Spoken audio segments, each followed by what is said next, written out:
Hi there, I'm Sharwin and I'm really proud to be working with the WWF for the environmental education of 100 kids. So if you're going to enjoy this video, I'm going to include the link down below. Please make sure to donate as much as you can because we all need the help. Alright, so I'm here to talk about using leftovers, repurposing leftovers. That's my favorite word for it actually, because we want to reduce as much food waste as we can. Now, if you're in a Filipino family, most probably the two main leftovers you always have are rice and some sort of stew, right? And I'm going to use those two leftovers to create not one but two dishes just to make sure you don't get tired of it. Okay, so the first thing we're going to do is to make a fried rice. That's the easiest way to repurpose your leftovers. So I'm just going to give you some real basic tips for fried rice so that no Asian guy on the internet gets mad at you.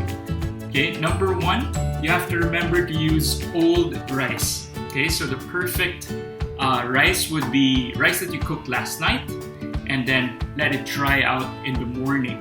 Now, if you're in a real rush, what you can do is actually cook your rice in the morning and then lay it out on a sheet tray like this and then put it in front of a fan or just put it outside for it to dry. So the real key is you want your rice to dry up to make sure that number one, it doesn't clump together when you cook, and number two, when it's dry, it really sucks up all the flavor that you want to add to it.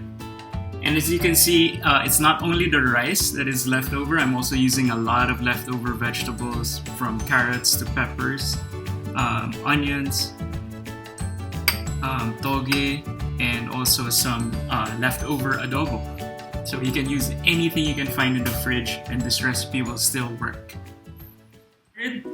I've got here some vegetable oil. You can also use butter if you like. But if you want to keep it vegan, you can use a vegetable oil. You want that to heat up slightly, but not too much. And then I want to start with some minced onions. Come on, you always have half an onion lying around, right? This is the perfect time to use it. Also some minced garlic.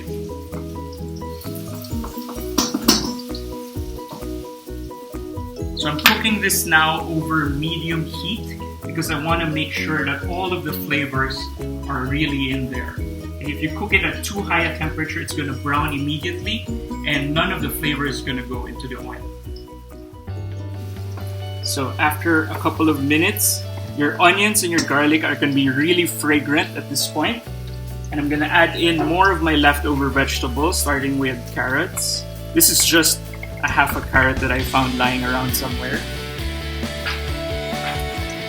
And half a green and half a red pepper. I don't know who used them, but I got half of each, so I'm going to put them inside. We're just going to let these guys cook.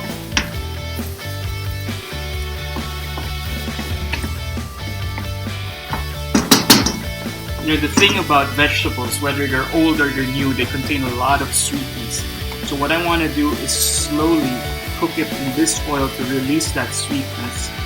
And then all of that flavor is going to go into our rice.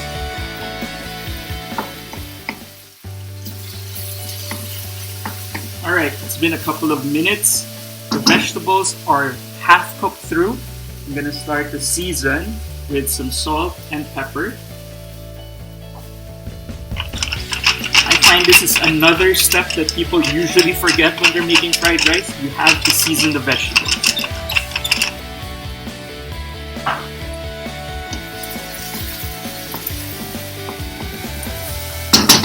And then to this, I'm going to add some leftover adobo, which I chopped up. And if you want to keep this recipe vegan, you can remove that. I'm going to add in our bean sprouts. I love the crunch that these guys give you.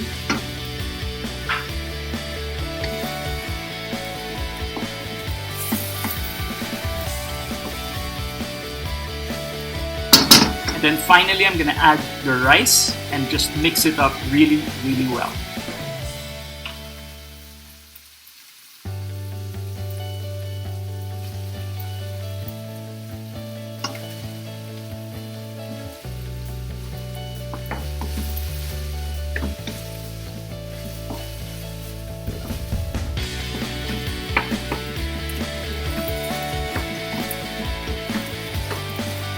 gonna add in one more final flavor element. You always want some kind of umami flavor, some fermented flavor.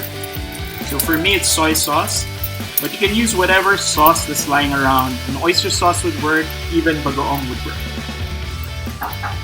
And we're gonna mix this one more time, and then our rice is ready.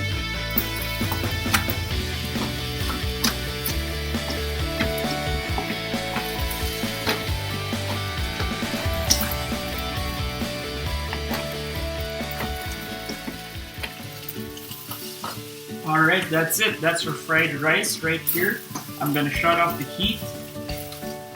And that is dish number one, right? So if you have leftover rice, leftover vegetables, leftover stew, just put them all together with a little soy sauce and a little love and technique, and you've got yourself one delicious dish. But I promised 2 ways to repurpose your leftover rice. So here's the second. Let's say you don't finish your fried rice and you're sort of getting tired of it. Well, why not turn it into a sushi bake, right? So I'm gonna get some of this fried rice. I'm gonna put it on a baking pan. Any oven-proof dish will work. So I've got my rice on my baking dish. All I'm gonna do is add a nice layer of mayonnaise.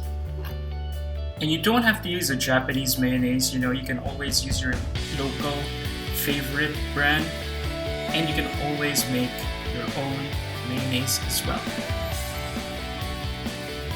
And then I'm gonna drop in some grated cheese on that. And this is really a great tip for any leftover dish. Mayonnaise and cheese covers up a lot of mistakes. Don't forget that. That's a Chef Sharwin tip right there. So this is gonna go under the broiler for about 7 to 10 minutes, and then you've got yourself your second dish. And that is it, guys. I've got 2 dishes here, my fried rice and my fried rice sushi bake. And both dishes came from just one set of leftovers. Alright guys, I had fun teaching you guys how to repurpose your leftovers. And just as a reminder, I'm working with the WWF for the environmental education of 100 children. And if you guys enjoyed this video and you want to join me in helping them, then just click on the link down below and donate as much as you can. See you guys!